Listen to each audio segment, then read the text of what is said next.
जय गुरु जी संगत जी। गुरु जी की सारी संगत को प्रणाम।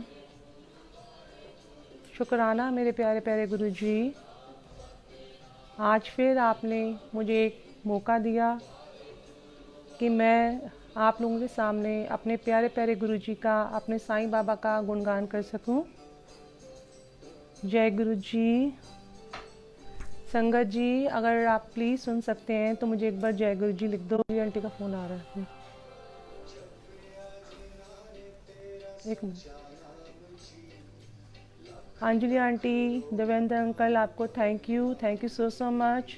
जय गुरु जी। गुरु जी महाराज ने, मेरे प्यारे प्यारे गुरु जी ने, मेरे साईं बाबा ने आज फिर मुझे इस मंच पे अपने गुरु का, अपने परमात्मा का, अपने परमेश्वर का गुणगान करने का मौका दिया। इसलिए सबसे पहले शुक्राना मेरे गुरु जी, शुक्राना मेरे साईं महाराज का। आज बहुत टाइम बाद फिर एक गुरु जी की कृपा हुई है कि हम फिर सब सत्संग में जुड़े हैं। सबसे पहले तो मैं अपने गुरुओं को प्रणाम करती हूँ, अपने परमात्मा को, अपने साईं राम जी को, और इसके बाद हम लोग अपना सत्संग शुरू करते हैं। सबसे पहले मैं आप लोगों से, क्योंकि मैं इतना जानती हूँ कि जैसे बाबा जी, जैसे गुरु जी, जैसे साईं महाराज, मेरे परम पिता परमेश्वर मुझसे जो बुलवा रहे हैं, क्योंकि अपनी मर्ज़ी से कोई ना सत्संग कर सकता है ना आप बोल सकते हो, तो जो जो बाबा जी की हुक्म होगा, जो जो गुरु जी महाराज का हुक्म होगा, तो मैं वो आपसे शेयर करूँगी गुरु बाबा की लीला का गुणगान। सबसे पहले जो अपना रीसेंट सत्संग है वो आप लोगों से शेयर करना चाहती हूँ। अभी रीसेंट सत्संग मेरा 15 दिसंबर का है संगत जी। 15 दिसंबर को मेरे यहाँ गुरु जी महाराज का मेरा बर्थडे था और मैंने गुरु जी महाराज का सत्संग रखा था। तो मुझे संगत जी, जब भी मेरे यहाँ सत्संग होता है तो मैंने ये चीज़ नोट की है, जब कुछ ना कुछ मुझे 2-4-5 दिन से प्रॉब्लम्स घर में आसपास मुझे फील होनी शुरू आती है। लाइक सत्संग में मुझे लगता है रुकावट आती है। और कहते हैं ना कि जब शिव जी, जब बाबा, जब गुरु खुद आते हैं घर पे, तो आसपास की नेगेटिव एनर्जीज होती हैं या आसपास की वाइब्रेशंस बहुत हिलती हैं। पर इस बार इतने मैंने सत्संग किए, इस बार का सत्संग बहुत अमेजिंग टाइप का था। अमेजिंग तो सारे ही होते हैं गुरु जी के सत्संग, पर इस बार बहुत डिफरेंट मेरा एक्सपीरियंस था गुरु जी के साथ। कि 3 दिन पहले से ही गुरु जी मुझे बता रहे थे, बाबा जी आके, कि सत्संग कैसे कैसे होना है, कौन कौन सत्संग में आएगा। और 3-4 दिन पहले अमृत वेला के टाइम मॉर्निंग में मैं बैठी थी तो मुझे गुरु जी ने ये बोला, बेटा ये जो आप सत्संग कर रहे हो ना, तो इसमें जो भी आप मतलब एक्सपेक्ट कर रहे हो पीपल्स को, अपनी फैमिली को, मैंने बहुत ज़्यादा लार्ज स्केल पे तो नहीं रखा था, जैसे गुरुजी महाराज की मर्जी हो तो, पर लिमिटेड क्राउड था। बिकॉज थोड़ा सा कोविड के चक्कर में अभी भी लगता है कि थोड़ा लिमिटेड ही आप अपना रखते हैं, 20, 25, 30, 40 लोगों की गैदरिंग। और आगे तो गुरुजी महाराज की मर्जी कि आपकी गैदरिंग कितनी होती है, वो उन्होंने चूज़ वो करते हैं, हम नहीं करते। तो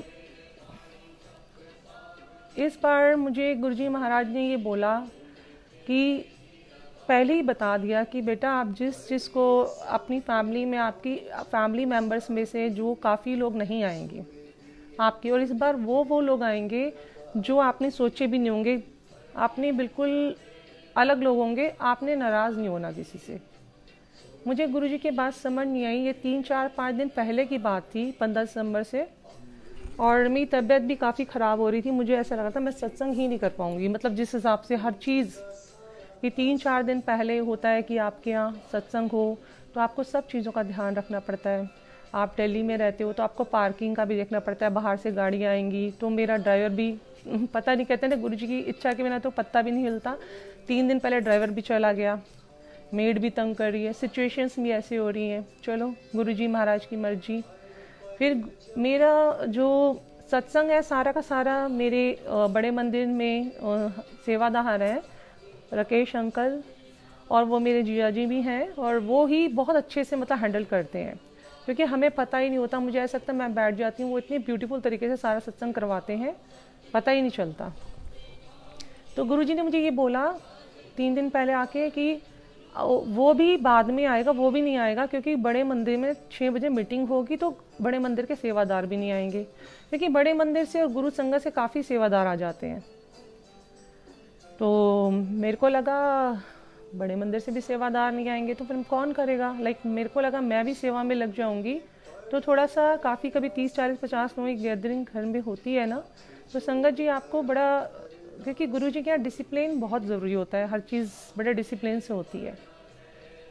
तो मुझे गुरु जी की ये बात भी समझ नहीं आई, मुझे ये पता चल चुका था वो भी नहीं आएंगे। और मेरी सिस्टर का सत्संग से 1 दिन पहले फ़ोन आता है, और वो कहती हैं उनको ये लगा कि मैं नाराज़ होंगी, पर मुझे अंदर से पता था, मैंने अपनी सिस्टर से ये बात शेयर नहीं की थी कि वो भी नहीं आ पाएंगे। वो सिर्फ इसी रीज़न से मुझे कहीं हमारा अपना दिमाग चलाते हैं ना कि हाँ हो सकता है कि आ जाएं वो, मैं उनसे शेयर नहीं करती, फिर वो क्या पता नहीं आएंगे। तो मुझे ये था गुरुजी आप कुछ भी करके भेज देना, मतलब मेरा जो मन में था उनको भेज देना, वो अपना बड़े अच्छे से हैंडल करते हैं, तो मुझे पता नहीं चलता सत्संग कैसे हो जाता है। अच्छा, मेरी दीदी का फ़ोन आ गया था सत्संग वाले दिन या 1 दिन पहले कि वो नहीं आ पाएंगे, तो अब देखते हैं कि कौन संगत आएगी। मैंने कहा अच्छा, मैंने कहा मुझे पता था, वो गुरुजी पहले ही बता गए बाबा, और कह रहे थे मुझे फिर 1 दिन पहले बाबा ने ड्रीम में दिखाया कि इस बार बड़ा डिवाइन सत्संग होगा, इस बार की जो संगत है वो मैं खुद चूज़ करूँगा। कहते हैं कि इस बार हर कोई सत्संग में नहीं आ पाएगा, और मानोगे संगत जी 20-25 लोग मेरी फैमिली के, अपनी फैमिली के, जो आप फैमिली को तो बुलाते हो सत्संग में, किसी ना किसी रीज़न से नहीं आ पाए। कुछ भी रीज़न बना, किसी के साथ कोई मिस हैपनिंग हो गई, किसी के साथ कुछ रीजंस हो गए। मेरी अपनी फैमिली में मेरे ब्रदर में भाई वगैरह जो थे, मेरी मदर थी, उनकी फैमिली में कोई बाहर फॉरेन से लोग आ गए, मतलब कुछ रीजंस बने, नहीं आ पाए। अब इसके पीछे गुरुजी जाने की क्या रीज़न था, क्यों फिर गुरुजी ने मुझे 1 दिन पहले ये भी बताया, कहते इस बार जब सत्संग होगा ना, तो मैं मतलब ये दिखाया था कि मैं और मतलब बाबा ने बोला कि भाई मैं आऊँगा, माँ गौरा के साथ आऊँगा, शिव जी पार्वती आएंगे, काफ़ी देवी देवता आएंगे, क्योंकि मेरे पास मैंने इतनी बार सत्संग किए, पर ऐसा एक्सपीरियंस मेरे साथ लाइफ में कभी नहीं हुआ कि मैं इतना मतलब हर चीज़ गुरुजी तय कर रहे थे कि कैसे होना है, कैसे नहीं होना। और जब मैं अमृत वेला में बैठती थी तो वो मेरे से बात करते थे कि इस तरह से ऐसे ऐसे आना है। और मानो संगत जी मतलब मुझे उस दिन मतलब वैसे नाराज़, जैसे फैमिली मेम्बर से उन्होंने बोला किसी से नाराज़ नहीं होना जो नहीं आ पाएगा, और कहते इस बार कोई भी संगत ना खाली नहीं जाएगी, सब संगत को हमने ब्लेस करना है, और संगत मेरी मर्जी की आएगी, तो जिसको ये डिवाइन सत्संग है। अच्छा ठीक है, मैंने मॉर्निंग में मैंने कहा गुरुजी इतनी रुकावट क्यों आ रही है। कहते जब महाशिव आएगा, सारे देवी देवता आएंगे, तो फिर मतलब आसपास क्या मतलब धरती हिलेगी नहीं। मैंने कहा हाँ गुरुजी ये बात तो ठीक कह रहे हो आप, बिल्कुल ठीक कह रहे हो कि अब जब तक जहाँ से सारे देवी देवता आएंगे और अपने गुरुजन आएंगे तो सब कुछ होगा ही, और मैंने ये देखा है कि होता है। और ऐसा हुआ संगत जी, मॉर्निंग का टाइम था और 15 दिसंबर भी आ गई, और मॉर्निंग में मुझे गुरुजी ने मॉर्निंग में बोलते हैं तूने, मेरी एक फ्रेंड है जिसको बहुत 2-4 साल से मैं बात, शायद किसी ये नहीं है, कोविड के बाद थोड़ा सा हर कोई अपनी अपनी फैमिली में बिजी हो गया, मेरी बात नहीं हो पा रही थी, और गुरुजी ने बोला कि तूने समिता को फ़ोन किया है। मॉर्निंग में मुझे कहते हैं, मैं सो रही थी, अमृत वेला होने वाला था 3 साढ़े 3, उन्होंने बोला उठ जा अमृत वेला स्टार्ट हो गया, समिता को फ़ोन किया है। मैं उठी बैठी, और मैंने कहा समिता को क्यों गुरुजी, समिता को मैंने इन्हें नहीं बोला। कहते तू थोड़ी ना बुला रही है, मैं बुला रहा ना। मैंने कहा अच्छा गुरुजी समिता को, मैंने गुरुजी फिर कहते तू ना समिता को फ़ोन कर। अच्छा गुरुजी ने तो बोला पर मैं तो भूल गई। मैंने कहा चलो ठीक है। फिर संगत जी आप मानोगे मेरी इस फ्रेंड का मैसेज आ जाता है हमेशा बर्थडे पे, पर उस दिन उसका कॉल आया 2 बजे के आसपास, और मैंने उनसे बोला फिर मुझे गुरुजी ने बोला तूने फ़ोन ही नहीं किया उसको। मैंने कहा अरे, मतलब मैंने मन मन में सोचा गुरुजी आज कुछ तो रीज़न है, पता नहीं उसको क्या रीज़न है बुलाने का। और गुरुजी ने, मैंने उसको समीता को बोला, समीता सॉरी, मैं ना आपको अभी बोल रही हूँ, शाम को सत्संग है और गुरुजी बार बार बोल रहे हैं समीता को बुला। तो शी वॉज एकदम रो पड़ी फ़ोन पे, कहती मुझे बहुत, परसों 2 दिन पहले मैं सत्संग में गई थी गुरुजी के, और मैं गुरुजी के आगे बहुत रोई। और मैंने, संगत जी ये नहीं था मैंने क्यों नहीं बोला, मैंने शायद इसलिए नहीं बोला, मुझे ऐसा लगता था वो गुरुजी से कभी इतना कनेक्ट नहीं है, बट गुरुजी को पता है कि गुरुजी से कौन कितना कनेक्ट है। और वो कहती मुझे बहुत ब्लेसिंग्स की ज़रूरत है, और वो मुझे कहती है बहुत ब्लेसिंग्स की ज़रूरत है। तो मैंने उससे बोला ठीक है, कहती मैं कुछ बड़ी, मतलब कुछ प्रॉब्लम फेस कर रही हूँ। तो मैंने कहा गुरुजी फिर तुझे ब्लेस करना चाहते हैं तो तुम ज़रूर आना। तो उसने बोला कि ठीक है मैं ज़रूर आऊँगी। और मुझे शायद उम्मीद कम थी, कई बार लोग ये सोच लेते हैं कि आप फ़ोन कर रही है, पर गुरुजी की संगत को सब पता है, गुरुजी के यहाँ कोई वो नहीं है, गुरुजी खुद अपने आप लेने आते हैं। और वो आई, और मानोगे गुरुजी का जब सत्संग शुरू हुआ, मैंने पहले भी बहुत बार, मैं ये बार बार बोल रही हूँ कि कितनी बार सत्संग हुआ, पर कभी इस तरह का ये मुझे नहीं, मतलब पूरी संगत बैठी थी जिस सब ने देखा कि कई ऐसे लोग आए थे जिनको मैंने अपनी तरफ से इनवाइट नहीं किया था, पर गुरुजी की तरफ से इनवाइटेड थे। वो संगत आई थी और वही संगत सेवा भी कर रही थी। और ऐसा डिवाइन सत्संग था, जैसे ही गुरुजी की एंट्री हुई तो मैंने दोनों बुके, एक लेफ्ट में एक राइट में रखा हुआ था, पहले एक लेफ्ट का बुके पूरा गिरा, फिर राइट का बुके उसी पोजीशन में गिर गया। जैसे ही गुरुजी का वेलकम बैंड बजा, उसके 2 मिनट बाद, 4 मिनट बाद जोत जली। तो गुरुजी ने बहुत बार अपने डिवाइन, जैसे लाइट फ्लिक हो रही थी, बार बार गुरुजी अपने दर्शन दे रहे थे वहाँ पर। और गुरुजी ने मुझे पहले भी बताया था, बाबा जी ने भी, कि मैं, बाबा जी, साईं बाबा, माता रानी और सब आएंगे। तो फिर भी माइंड में क्वेश्चन होता है कि सचमुच बार बार गुरुजी की इतनी फ्रेगरेंस थी, जैसे आपने हज़ारों लाखों गुलाब के फूल लगा रखे हों और उसकी आ रही हो, और बार बार जैसे जब वो बुके पलटा तो सारी जो आस सामने संगत बैठी थी बिल्कुल ही गुरुजी के चरणों में एक लेफ्ट का राइट का हो गया। उसके बाद हर थोड़ी देर में गुरुजी के चरणों में ऊपर से फ्लावर आके गिर रहा था, पर मुझे ये नहीं समझ आ रहा था कि फूल तो मैं गिरते हुए चरणों में देख रही हूँ, पर ये नहीं समझ आता था कि ये बाबा जी के स्वरूप पे या गुरुजी के स्वरूप पे फूल आ कहाँ से रहे, क्योंकि मुझे वो ऊपर से नीचे गिरते हुए दिख नहीं रहे थे। तो मैंने कहा गुरुजी आपके बार बार, फिर लाइट थोड़ी देर में फ्लिक हो रही थी अपने आप, तो मुझे बार बार दर्शन हो रहे थे, फिर भी माइंड तो हमारा एक ह्यूमन नेचर है, थोड़ी सी दिमाग में होता ही है, उसको भी गुरुजी ने बड़ी ईजिली क्लियर किया। गुरुजी कहते हैं मेरे पास वहाँ पर एक संगत ऐसी आई थी जिसको मैंने अपनी तरफ से इनवाइट नहीं किया था, गुरुजी की तरफ से इनवाइटेड थी। गुरुजी की कोई बहुत ही ब्लेस संगत होगी कि गुरुजी ने कहा था कि इस बार सत्संग में जो भी आएगा मैं उसको बहुत ही डिवाइन ब्लेसिंग्स दूंगा। तो संगत जी उस समय उस आंटी ने मुझे ये बताया जब सत्संग ख़त्म हो गया कि वो ना माता को मानती हैं, और माता को मानती हैं, वो गुरुजी से इतनी कनेक्ट नहीं है, बाबा से, साईं बाबा से हैं या वैसे ही हैं। तो कहती उन्होंने ये बताया कि ये मैंने गुरुजी से बोला था मैं आपके सत्संग में तो जा रही हूँ, बट मुझे दर्शन, मुझे अपनी माता रानी के चाहिए, मेरी माता रानी झूले पे बैठी सवार होगी। और उन्होंने बताया कि मुझे, क्योंकि हम लोग यहाँ पर ना गुरुजी का झूला है जिसमें मैं पूरा दरबार लगाती हूँ, तो वो कहती है आपको जैसी मैं एंटर करी हूँ उसके बाद जैसी, क्योंकि मैंने उनको देखा भी, वो इतने ध्यान में खोई हुई थी ना, मेरे सामने बैठी थी, मतलब पता चल जाता है वो कितनी कनेक्ट थी। और वो कहती मैंने जब ध्यान में मैं बैठी हूँ तो मुझे माता रानी के और उनके दर्शन हुए, शिव जी के दर्शन हुए हैं, और दोनों बैठे हुए थे झूले पे, बाबा बैठे हुए थे। तो वो उस चीज़ का आंसर था जो हमारे माइंड में चलती है कि क्या सचमुच ऐसा है कि माता रानी आएंगी या वो आएंगे।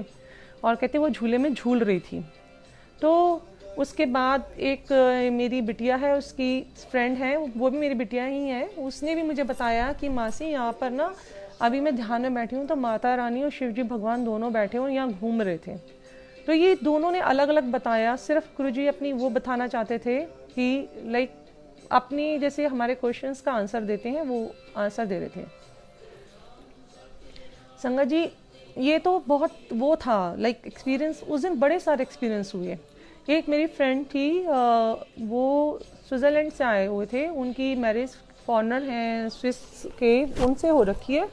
तो वो जिस दिन 15 दिसंबर से पहले 12 या 13 दिसंबर को उनकी फ़्लाइट थी, तो उन्होंने वापस जाना था। पर वो बाबा से, साईं बाबा से बहुत बहुत कनेक्ट है, गुरुजी से भी हैं। बट उनको मुझे गुरुजी ने 15 दिसंबर को ये भी बोला, वो है ना शालू ने फ़ोन कर ले, और वो अंग्रेज मतलब उसके हस्बैंड फॉरेनर है, कहते उसको भी उनको फ़ोन कर ले। मैंने कहा गुरुजी उसकी तो फ़्लाइट थी, तो चली गई है। कहते वो नहीं गई है, तो फ़ोन तो कर। फिर मैंने अपने हस्बैंड को बोला उनको भी फ़ोन कर लो, कहते वो तो चले गए हैं। मैंने कहा नहीं गए हैं, गुरुजी ने बोला है तो नहीं गए हैं। तो मैंने उनको फ़ोन किया, she was so happy, so excited. कहती मुझे बड़ा अच्छा लगता है तेरे यहाँ गुरुजी का सत्संग या साईं बाबा का साईं संध्या जो भी होती है अटेंड करना। तो वो कहती है हमारी फ़्लाइट कैंसिल हो गई है। मैंने कहा गुरुजी बता गए थे सुबह सुबह की फ़्लाइट आपकी कैंसिल हो चुकी है, और वो भी आए थे, वो फॉरेनर्स देखो कहाँ वो स्विट्ज़रलैंड में, कहाँ वो मतलब बिलोंग करते हैं। तो गुरुजी कहते हैं ऐसी संगत आएगी दूर दूर से आएगी। तो वो आए, और वो अपनी तरफ से गुरुजी ने उनको कोई डिवाइन ब्लेसिंग्स देनी थी। तो आप मानो कि संगत जी उस दिन एक और ऐसा सत्संग हुआ। मेरी सिस्टर हैं जो कज़न सिस्टर हैं, तो उन्होंने बोला मैं गुरुजी का एक सत्संग शेयर करना चाहती हूँ। मैंने कहा आप करिए सत्संग शेयर। तो कहती मुझे ना उनको कोई मिर्च से एलर्जी थी। तो कहती है मुझे मिर्च से ना बहुत एलर्जी है, और मेरे खाने में इतनी बड़ी मिर्च है। कहती मैं तो देख के ना, क्योंकि आप लोगों को पता है हमारे, क्योंकि गुरुजी का प्रसाद हमें पूरा ख़त्म करना होता है, क्योंकि उसमें बहुत डिवाइन ब्लेसिंग्स होती हैं।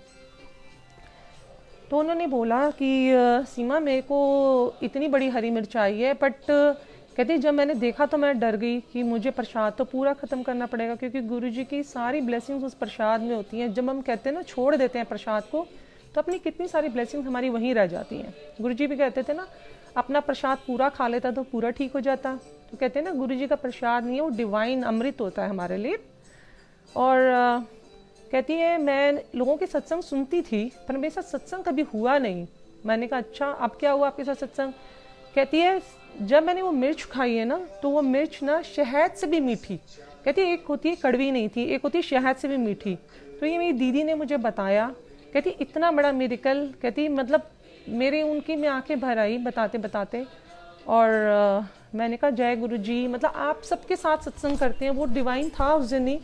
और लाइक गुरुजी ने मुझे इस चीज़ की प्रेजेंस पहले ही दे दी थी कि भाई ये ऐसे हर कोई में नहीं आ पाएगा। और उस दिन मतलब ये गुरुजी का बहुत सारे एक्सपीरियंस हुए थे। जो बाबा जी की आइज़ उस समय ब्लिंक हो रही थी, और बहुत मतलब डिवाइन सत्संग 15 दिसंबर को हुआ। तो सत्संग तो ये भी इतना बड़ा है कि मैं जितना बोलूँ, मतलब ये 15 दिसंबर का सत्संग था। पर इसके अलावा मैं एक और सत्संग है जो अपने गुरुजी महाराज का शेयर करना चाहती हूँ। वो ये लाइक अच्छा 15 दिसंबर के सत्संग में खास मुझे ये हुआ था कि उस दिन मेरा मन नहीं किया सोने का। उस दिन मुझे गुरुजी के इतने डिवाइन दर्शन हो रहे थे। रात को 12 बजे से मैं गुरुजी के पास ही बैठी रही 16 तारीख तक, और सुबह अमृत वेला में वहीं बैठी रही। तो मुझे तब मॉर्निंग में गुरुजी ने दिखाया कि गुरुजी कैसे कैसे घूम रहे हैं। उसमें से जितनी भी संगत है सबके सिर पे उन्होंने हाथ रखा हुआ और ब्लेस कर रहे हैं। बट कोई 2 ऐसे स्पेशल संगत थी जो सबसे आगे गुरुजी के चरणों में बैठे हुए थे, जबकि यहाँ मुझे पीछे दिख रहे थे, पर वो वहाँ पर सबसे आगे गुरुजी के चरणों में बैठे थे। तो गुरुजी की लीला बहुत अपरंपार है। गुरुजी के पल पल सत्संग होते हैं। एक सत्संग मैं अभी आपका शेयर करना चाहती हूँ। अभी कोविड का टाइम था, ये इसका अभी जब डेंगू फैला था बीच में, तब का सत्संग है कि मुझे एक बार लाइक डेंगू के समय मुझे एक बार मॉर्निंग में मैंने बाबा के दर्शन किए, साईं बाबा के 3 दिन पहले। मतलब मेरी मदर, मतलब उन्होंने मुझे एक बार मॉर्निंग में दर्शन दिए बाबा ने, साईं बाबा ने, और कहते हैं कि मैंने देखा मैं किसी हॉस्पिटल में खड़ी हूँ। उस हॉस्पिटल में ना सारे बंदे, सारे पेशेंट हैं, बीमार हैं, मैं किसी अपने को देखने आई हूँ। अब मैंने ये नहीं देखा मैं किस सपने को देखने आई हूँ, पर मैंने ये देखा वहाँ लोग सारे बीमार हैं और वहाँ बहुत गोल्डन लाइट है बाबा का, मतलब बाबा की, गुरु जी की इतनी लाइट है, डिवाइन लाइट है। तो संगत जी आप मानोगे, मैं ये देख रही हूँ कि बाबा ने मेरे हाथों में पता नहीं कुछ ऐसी लाइट डाली और मेरे को मैं ना वहाँ जा रही हूँ और मैं देख रही हूँ, मैं जैसे जैसे जो पेशेंट है ना, छोटे बच्चे भी हैं, बड़े भी हैं, बुजुर्ग भी हैं, सब तरह के पेशेंट थे।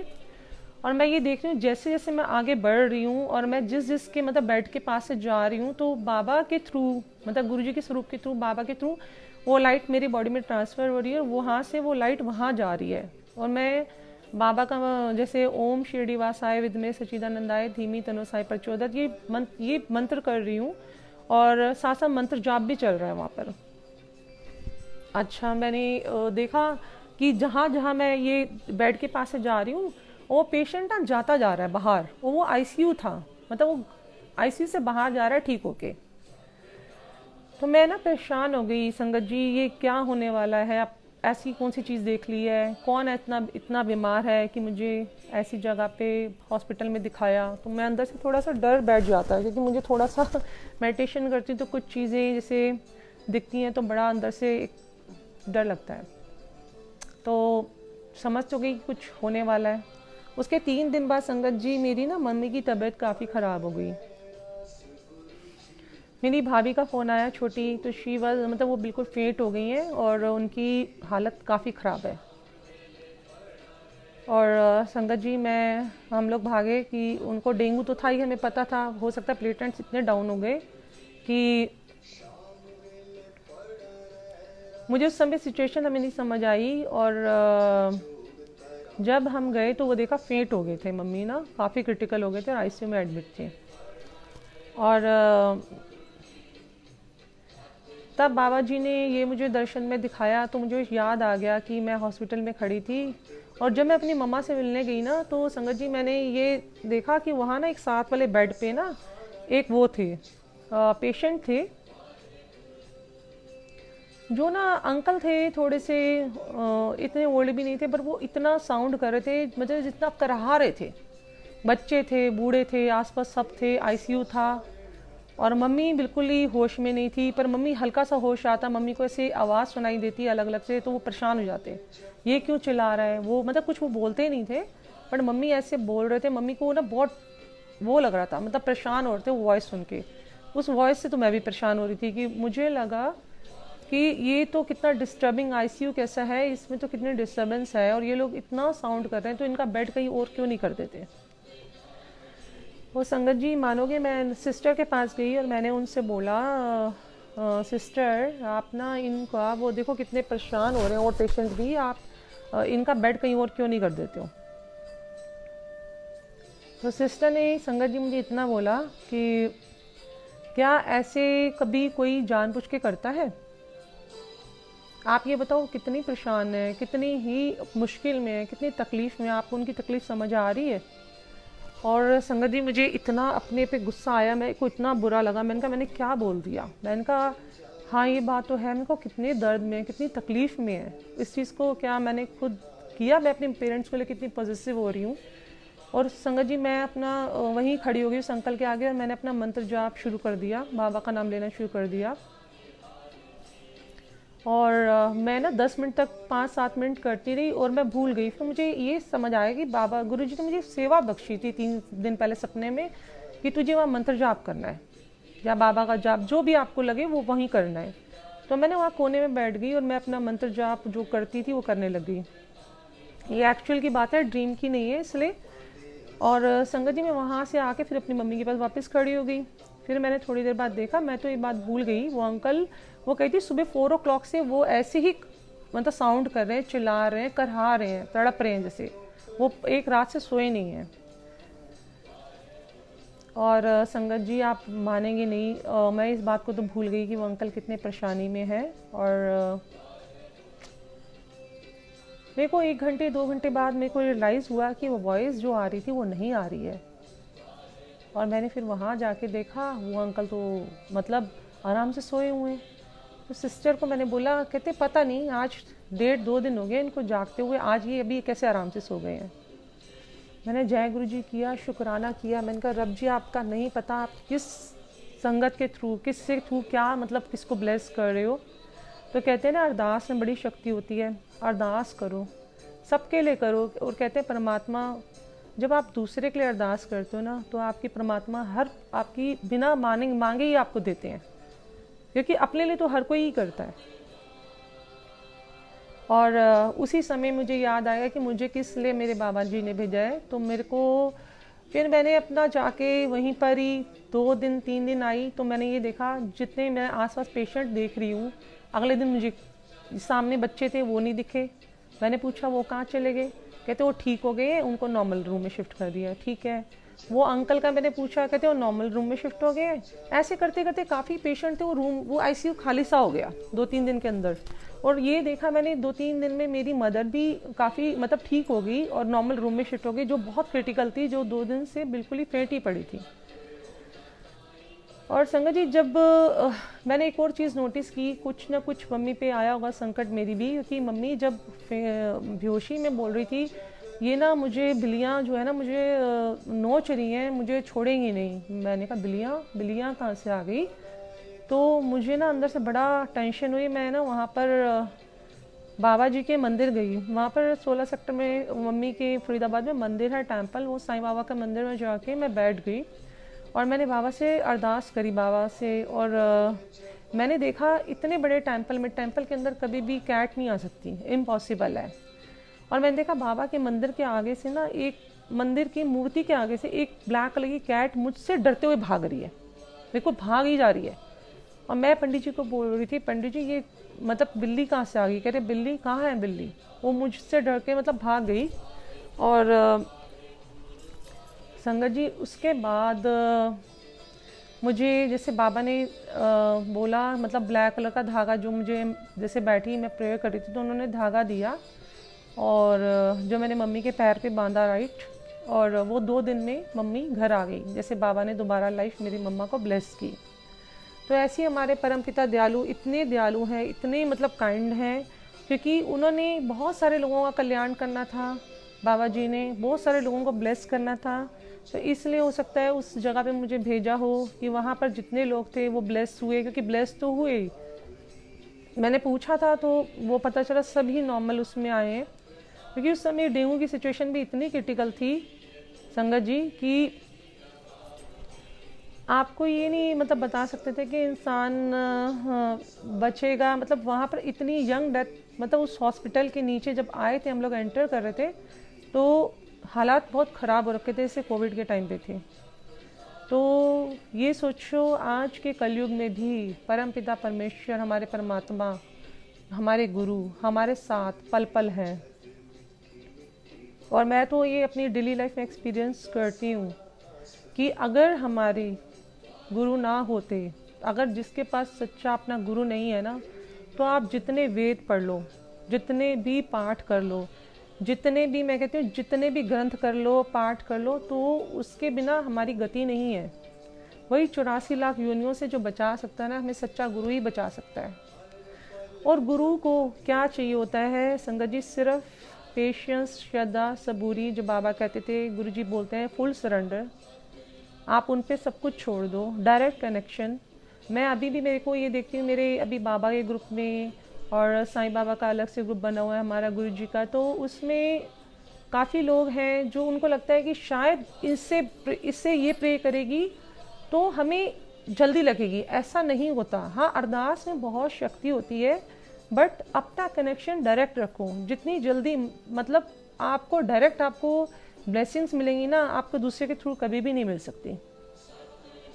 आपको कुछ पूछना है ज़रूर पूछिए, पर अपना कनेक्शन हमेशा डायरेक्ट रख लो। और आप लोगों से इधर उधर पूछताछ करोगे तो आपको कभी भी गुरु नहीं मिल सकता। और कई बार मेरे भी माइंड में था, मैं एक बार संगत जी ज़रूर अपना, क्योंकि मेरे माइंड में ना ये चीज़ थी, जब मैं बहुत छोटी सी थी, बहुत छोटी सी थी, तो मैं 20 साल से ही बाबा के साथ कनेक्ट थी। तो जब मैं गुरुजी से जुड़ी थी तो मेरे माइंड में ये हमेशा रहता था। मैं सबके लिए ये आंसर इसलिए करना चाहती हूँ कि मेरी तरह बहुत लोगों के माइंड में ये बात चलती होगी कि मतलब मैं बाबा को मानती हूँ तो मैं गुरुजी के पास क्यों जाऊँ। और साईं बाबा के जितने भक्त हैं वो गुरुजी के ही भक्त हैं, ज़रूर हैं। तो मेरे माइंड में भी चलता था, मैं क्योंकि कहते हैं ना अपना गुरु हमेशा एक ही होना चाहिए। तो ना मैं जब गुरुजी से कनेक्ट नहीं हो पाई थी, गुरुजी के मंदिर जाती थी पर कनेक्शन नहीं था, क्योंकि मैं बाबा को मतलब हर क्षण याद करती थी, भूल नहीं पाती थी। तो एक दिन मुझे बाबा ने अपने दर्शन दिए ड्रीम में कि तू शिरडी बेटा नहीं आ सकती बार बार, तो तेरे को मैं बड़े मंदिर में दर्शन देता तो हूँ। मैंने कहा बड़े मंदिर में? कहते हाँ बड़े मंदिर में जो रहता है वो मैं ही तो हूँ, अलग थोड़ी ना है। कहते वो द्वार 100 द्वारों से भी ऊपर है, उसके बाद कोई द्वार नहीं है, वहाँ महाशिव खुद वास करते हैं। और अभी भी रिसेंट अभी 5-6 दिन पहले, हफ्ता पहले हमने देखा था बड़े मंदिर में न्यू ईयर के दिन बाबा के साक्षात दर्शन हुए थे वहाँ पर। तो कहते हैं जब तुझे लगता है तेरा शिरडी नहीं आ सकती है तो अपने बड़े मंदिर जाती है तो तुझे, और मैंने बड़े मंदिर में बाबा के साक्षात कितनी बार और काफ़ी संगत ने दर्शन किए हैं। तो उस दिन से ना मेरे ये मन में कि बाबा या गुरुजी या गुरु नानक देव जी अलग नहीं है, ये एक ही सुप्रीम पावर है। तो पहले तो अपने माइंड से ये चीज़ ज़रूर क्लियर कर लेनी चाहिए। और ये मैं इसलिए बोलना चाहती हूँ कि मेरे साथ ये होता था, तो मुझे बाबा ने इस चीज़ का भी आंसर दिया। और बाबा ने ये मुझे बताया कि ये जो है ना एक ओमकार महाशिव जहाँ वास करते हैं वो गुरुजी महाशिव है, 100 द्वारों से ऊपर द्वार है, इसके बाद कोई द्वार नहीं होता। तो जय गुरुजी। मतलब मुझे बाबा ने इतनी ब्यूटीफुल एंड डिवाइन तरीके से समझाया। और अब मैं बाबा, और आप मानोगे संगत जी, एक दिन मुझे गुरुजी ने बोला सबका कल्याण करने के अलग अलग तरीके हैं, ये नहीं है कि मैं अमृत वेला कर रही हूँ तो मेरा कल्याण अमृत वेले से होगा। गुरुजी अपने तरीके से बाबा जी कल्याण करते थे। तो किसी को गुरुजी शिव पुराण पढ़ने को बोलते हैं, किसी को कैसे बोलते हैं। उन्होंने एक दिन मुझे ड्रीम दिया, मुझे उन्होंने बोला कि तू साइंस सचेत पढ़ा कर। मैंने कहा ठीक है गुरुजी। कहते तेरा कल्याण बेटा उसी से ही होगा। ठीक है, तो अपना कनेक्शन डायरेक्ट रखो, आपको क्या गुरुजी गाइड कर रहे हैं, आप मतलब लोगों का जो मेरा कनेक्शन है वो मेरी जर्नी है, मुझे क्या बोल रहे हैं, आपको क्या बोल रहे हैं। हम सबका गुरु संगत का, गुरु महाराज का यही आदेश है कि आप संगत को जोड़ो। और जो भी गुरुजी के सत्संग करता है और जो सुनता है, मैं कहती हूँ उसका बहुत कल्याण होता है। और जितने भी आप सत्संग शेयर करते हो ना, मैं कहती हूँ एक सत्संग शेयर करने से आपको कितने हज़ारों पाठों का, मैं हर बार बोलती हूँ, फल मिलता है। सत्संग शेयर करना अपने आप में एक बहुत बड़ी डिवाइन ब्लेसिंग्स है गुरुजी की। सत्संग करना एक डिवाइन ब्लेसिंग्स है। अगर आप पे गुरुजी महाराज की कृपा हुई है तो आप सत्संग ज़रूर शेयर करो। और ऐसे ही मैं आपको ये बताती हूँ कि गुरुजी का एक ना हर पल सत्संग होते हैं लाइफ में। एक मेरा सत्संग अभी रिसेंट का था, 15 दिसंबर को ही, जब मेरे यहाँ सत्संग चल रहा था गुरुजी का। तो वैसे गुरुजी मुझे माफ़ करना, बट ये भी सत्संग ये से मैं कर रही हूँ तो ना मैं कभी कभी आप बिज़ी हो जाते हो तो मेरा पर्स भी ना घर में बाहर ही पड़ा रह गया था इधर ही। या 15 दिसंबर की बात होगी, 16 दिसंबर कुछ ऐसे ही था, तो मैं भी बिज़ी थी। तो मुझे ना ऐसा लगा मेरे पर्स से ना कुछ पैसे गायब हुए हैं। अच्छा खासा, मतलब थोड़ा अमाउंट, बहुत बड़ा भी नहीं था पर बहुत छोटा भी नहीं था। तो वो मुझे पता था कि मुझे मॉर्निंग में रखे और नहीं है पैसे। तो मुझे ये भी दिख गया कि किसने किए हैं। और मुझे गुरुजी ने बोला, मैंने गुरुजी की अरदास की, गुरुजी अगर ऐसे मैं अपनी मतलब मेड को, जो मुझे पता है वो इतनी नीडी है इस समय, और उसको मैं इस समय रखूँगी ना, मतलब घर में फिर और कोई बड़ी मतलब कुछ मिस हैपनिंग होगी तो क्या करूँगी। मुझे उसी समय गुरुजी की आवाज़ आई कि क्या पता उसकी ज़रूरत इतनी बड़ी हो कि उस समय उसको बहुत ज़्यादा ज़रूरत हो, तो उसने ऐसा किया। प्रॉपर गुरुजी की वॉइस आई। फिर भी वही कहती, ह्यूमन नेचर है, दिमाग से वो बात निकल ही नहीं रही थी कि 4, 5, 6, 7 दिन दिमाग में चलती रही। ये टेंशन थी कि आगे कुछ बड़ी कोई बात होगी तो। और मैंने एक दिन जैसे गुरुजी का भी 3-4 दिन पहले सत्संग सुनना शुरू किया, तो उसमें कभी कभी सत्संग अपने आप ही लगा देती हूँ। कोई भी सत्संग जैसे गुरुजी का लाइव आता है, तो इसमें एक आंटी का सत्संग था जो शायद गुरुजी की पुरानी संगत थी। उनके साथ भी सेम कुछ ऐसा इंसिडेंट हुआ था, जो उनकी कहते मेड ने कुछ किया था ऐसी। तो गुरुजी ने बोला, उन्होंने बोला पुलिस को बोलूँगी, तो गुरुजी ने बोला नहीं बोलना, बेचारी कितनी मजबूर थी। उसने ये स्टेप उठाया है तो तुम्हें नहीं कंप्लेन करनी। जैसे गुरुजी ने मेरे सब को, मेरे माइंड को, जो अभी भी एक 80% था कि नहीं नहीं नहीं निकालना, बट 20% था नहीं नहीं हटा देती हूँ, उस चीज़ को क्लियर करने के लिए। तो गुरुजी महाराज कितनी कृपा करते हैं हमारे पे, कितनी ब्लेसिंग्स करते हैं, कितनी हमारे पे मेहर कर रहे हैं, मतलब हर चीज़ का हमें आंसर देते हैं, हर गलत चीज़ से हमें बचाते हैं गुरुजी कि क्या करना है लाइफ में, क्या नहीं करना। तो मैं कह रही हूँ मेरे अपने गुरुजी की वडियाइयाँ तो इतनी है संगत जी कि इंसान जितना मैं शुक्राना करूँ अपने गुरुजी महाराज का, जितने शुक्राने करूँ कम है। कितनी बार गुरुजी कितनी ब्यूटीफुल तरीके से लाइफ को ब्लेस करते हैं, कितनी बात हमारे गुरु, जो हमारे गुरु, मैं बाबा का भी पढ़ती थी, बाबा भी कहते थे हमारे ऊपर कितना भारी संकट आने वाला होता है ना, कितना भारी। अगर तुम्हारे पास सच्चा गुरु है ना, कई बार आपके संकटों को, क्योंकि हमारे कर्माज ही हमारे सामने आते हैं, हम अभी भी सबको ब्लेम करते हैं कि नहीं वो मेरे पे ब्लैक मैजिक कर रहे हैं, नहीं उसने मेरी, मतलब मेरे साथ मेरी मदर इन लॉ ने गलत किया है, इसने गलत किया है, उसने गलत किया। हम हमेशा हमारे माइंड में ही क्वेश्चन है। और बाबा का भी हम जब संस्कृत पढ़ते हैं या गुरु जी का, तो वो यही कहते थे हमारे कर्म ही हमारे आगे आते हैं, हमारे कर्मास के कारण ही हमारे को ये सब चीज़ें भोगनी पड़ती हैं। तो सबसे पहले तो गुरुजी भी कहते थे हमें 3 चीज़ों का गुरुजी जो त्याग करने को बोलते थे। वैसे मुझे नहीं पता, जो पुराने सत्संग में सुनती थी कि आप चुगली का, चावल का, चीनी का जो कहते थे त्याग कर दो, बट मैं सबसे पहले ये समझती हूँ संगत जी कि हम लोगों को ना फुल सरेंडर करके ना इन सब चीज़ों से बाहर आ जाना चाहिए।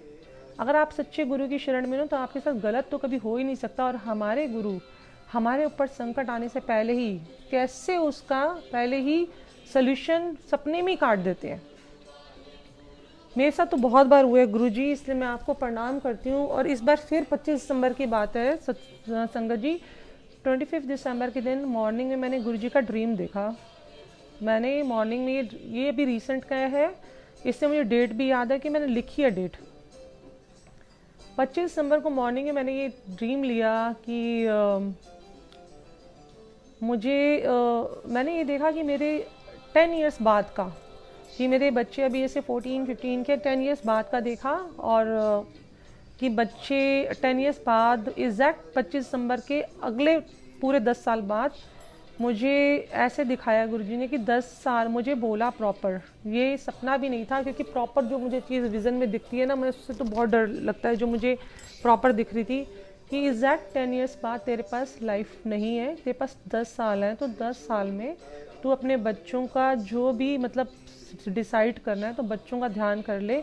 क्योंकि मुझे ना मेरा बेटा और बेटी हैं जो मुझे साईं बाबा की बाबा ने ही ब्लेस किए थे। दोनों बच्चे शादी के 6-7 इयर्स बाद ये दोनों बच्चे हुए थे मेरे।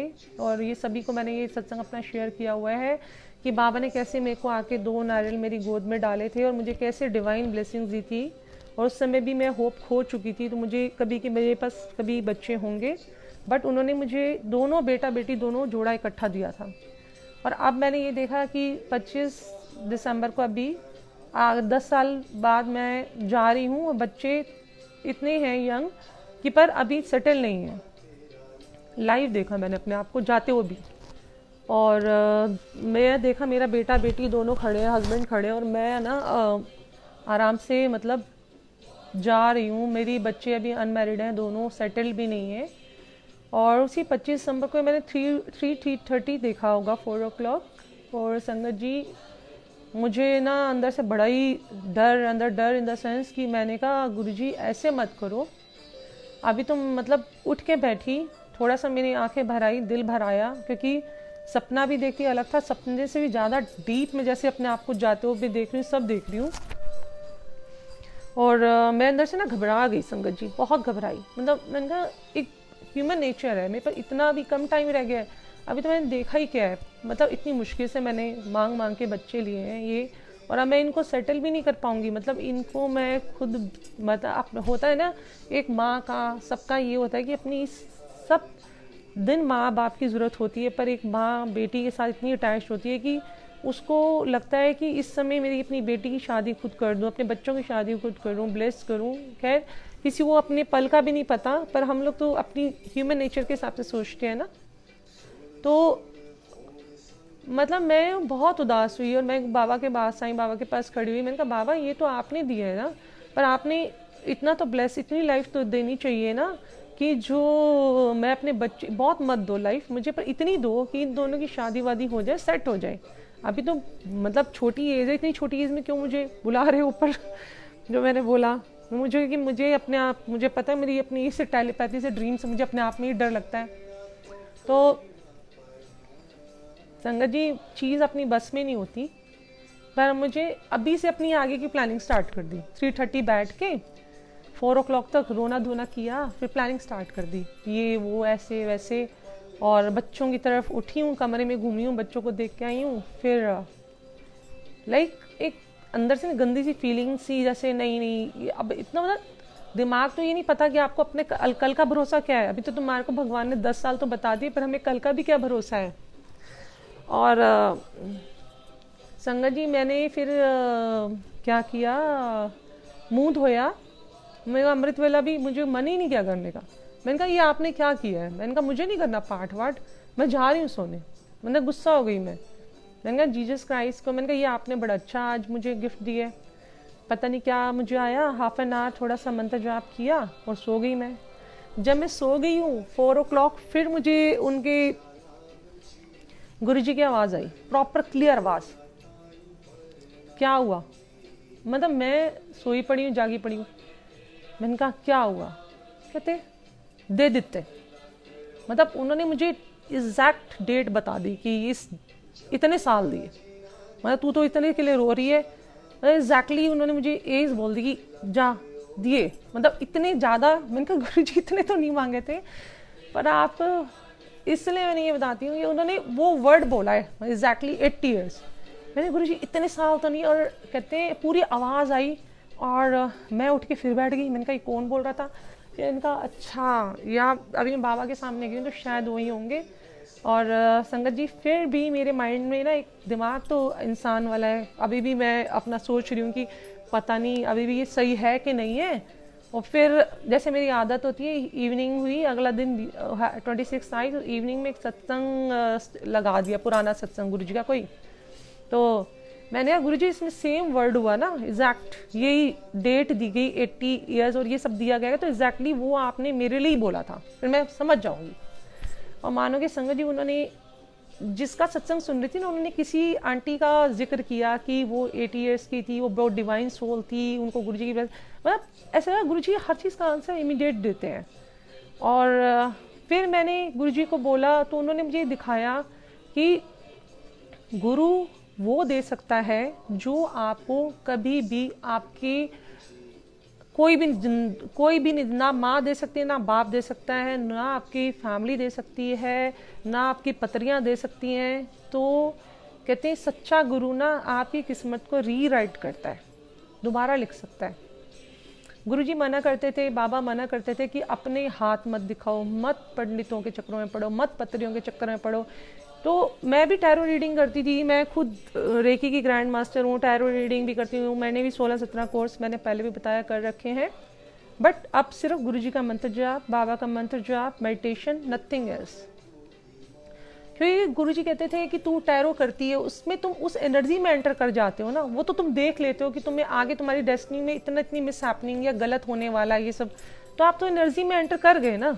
उसके बाद आप बोलते हो अब गुरुजी बचा लो, या बाबा हमें बचा लो। पहले तुम पतरी हम लोग देखते हैं, उसके अकॉर्डिंग हम चलते हैं, उसके अकॉर्डिंग स्टोन्स पहनते हैं, उसके अकॉर्डिंग हम लोग बिहेव करते हैं। तो फिर हमने फुल सरेंडर तो नहीं किया ना। फुल सरेंडर करने के लिए हम लोगों को पहले तो अपने गुरु पे पूर्ण विश्वास होना चाहिए। अच्छा हो, गलत हो, सही हो, सब कुछ होगा। गुरुजी बैठे हैं, बाबा बैठे हैं, तो हमारे साथ गलत हो ही नहीं सकता। पूरे तरीके से अपने गुरु पे समर्पित हो जाओ। तभी कहते हैं जब तुम अपने स्टोन पहन लेते हो ना, तो आपने उस एनर्जी से कनेक्ट हो गए हो। क्या कोई भी ग्रह या कुछ भी बाबा से या गुरुजी से ऊपर है? आपके गुरुओं से ऊपर है? आपके गुरु तो आपकी डेस्टिनी दोबारा लिखते हैं सारी की सारी आपकी। मैं तो ये मानती ही नहीं कि हमारे ऊपर ये चलती है साढ़ती, राहु केतु शनि, कुछ भी नहीं है। जहाँ आपको डर लगता है, जब इनसिक्योर हो, जब आप हो, तो आप अपना मंत्र जाप करो, वही जल प्रसाद पियो, उसी को घर में डालो। और कोई भी ऐसा इंसान है जो आप जिससे आपको डर लग रहा है नेगेटिव, वो मंत्र जाप का जल प्रसाद उस पर डाल दो। क्योंकि मैंने तो अपने उसमें इतना देखा है कि आपकी घर में इतना ऑरा हो जाता है, जहाँ आपके गुरुओं का आवास होता है ना, कोई भी नेगेटिव एनर्जी एंटर ही नहीं कर सकती, और करती है तो आपके गुरु खुद बैठे हुए हैं निपटने के लिए। और संगत जी, मैं सिर्फ इसलिए ये सब बोल रही हूँ क्योंकि आज भी कितने लोग हैं हमारे ग्रुप हैं उसमें कनेक्ट होते हैं, फिर वो पूछते हैं अरे मेरे पास तो अभी तो पता है मेरे पर इतनी ये सब चल रहे हैं। मैं इतना, हम लोग कोशिश करते हैं सारे ही हमारे ग्रुप में, गुरु जी के ग्रुप में, सारी जितने भी गुरु जी के सत्संग होते हैं, बाबा के होते हैं, सब कुछ होता है, उसमें सिर्फ सबसे पहले बात बोली जाती है कि आप इन वहमों से और अहम से और वहम से, अहम तो गुरुजी बिलीव, अहम तो गुरुजी की उसमें होता ही नहीं था। जो अहम करता है उसको तो आपको खुद पता है कि वहाँ पर उस दरबार में तो गुरुजी उसको एंट्री नहीं देते। तो और जो एंट्री मिल गई तो गुरुजी उसका अहम अपने आप निकाल देते हैं। वहम तो सबसे पहले आती है, वहमों से दूर, इतनी सिंपल कर देते हैं हमारी लाइफ को कि कोई भी आप पूजा मत करो, कुछ भी पाठ मत करो, मैं कहती हूँ अमृत वेला भी मत करो, आप अपना घर में बैठ के मंत्र जाप चला लो, सब कुछ करो, आपके घर में ब्लेसिंग्स ही ब्लेसिंग्स है। और गुरुजी ने अगर अमृत वेला कराना है तो किसी के थ्रू आपको वो भी करवा लेंगे जब जरूरत होगी। मेरे साथ भी ऐसी ही होता है। मैं अब अमृत वेला की बात फिर से करती हूँ, मैं अमृत वेला करती हूँ पर कभी कभी बीच में छूट भी जाता है, कभी कभी बहुत लंबा भी कई बार छोड़ देती हूँ। और जब अभी बीच में 3-4 दिन पहले कुछ रीज़न था कि मुझे नहीं पता, जिस दिन कराना होता है उस दिन गुरुजी खुद कराते हैं। जब मैं सोने जाती हूँ गुरुजी महाराज से एक बार आज्ञा ले लेती हूँ, बाबा जी को प्रणाम करके 2 मिनट उनसे हालचाल पूछती हूँ, बात जरूर करती हूँ। तो उस दिन मैं बात कर रही थी गुरुजी महाराज से कि गुरुजी आप ये कोई बात है, मुझे इतनी देर तक तो नींद आती नहीं है, ठीक है, और आप ना मुझे आजकल उठाते भी नहीं हो, मुझे उठा दिया करो ना प्लीज़। मैंने कहा मुझसे अलार्म लगा के नहीं उठा जाता, वो जो प्यार से आप मुझे उठाओगे ना उस उठने में मज़ा ही अलग होता है। तो उस दिन गुरुजी ने आईज अपनी दोनों ब्लिंक करी मेरे को और मैं समझ गई, और पूरे एग्जैक्ट मैंने कहा गुरुजी 3:30 के बाद ही उठाना। 3:30 थे, फिर मुझे लाइक उस दिन मैं समझ जाती हूँ मुझे आज अमृत वेला छोड़ना नहीं है। छोड़ती तो वैसे कोशिश करती हूँ, जो मेरा मन करता है नहीं छोड़ती, बट उस दिन मेरा मन किया कि गुरुजी ने साक्ष एक बार उठाया कि उठ जा प्रॉपर। जैसे संगत जी ऐसे नहीं है कि मैं ये बोलूं कि मुझे अलार्म बज गया या मेरी आँख खुल गई, आँख तभी खुलती है मुझे कोई थपकी देता है, ऐसे ऐसे कोई बच्चे को ऐसे उठाता है, और मैं प्रणाम जरूर करती हूँ। मुझे लगता है हाँ आज बहुत ज़्यादा वो है। और ऐसे तो संगत जी गुरुजी के सत्संग बहुत हैं क्योंकि बहुत टाइम बाद गुरुजी महाराज ने, मेरे परमपिता ने मौका दिया है सत्संग करने का। पर ना सत्संग भी ऐसा होना चाहिए जिसमें संगत भी इंजॉय करे। तो मुझे लगता है आज के लिए सत्संग बहुत है। और शुक्राना मेरे गुरुजी महाराज का, शुक्राना मेरे बाबा जी का, शुक्राना साईनाथ का, और गुरुजी महाराज जितने भी संगत ये देख रही है, जितने भी लोग आज जुड़े हैं ना, गुरुजी सबको ब्लेस करना।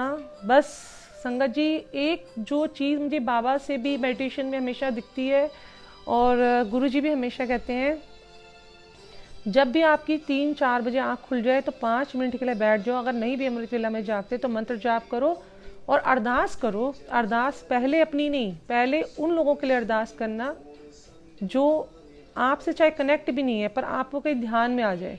अपने लिए अरदास जो आप करोगे वो तो परमात्मा उसको बाद में सुनता है, जब दूसरों की अरदास करते हो तो आपकी अरदास अपने आप पूरी होती है।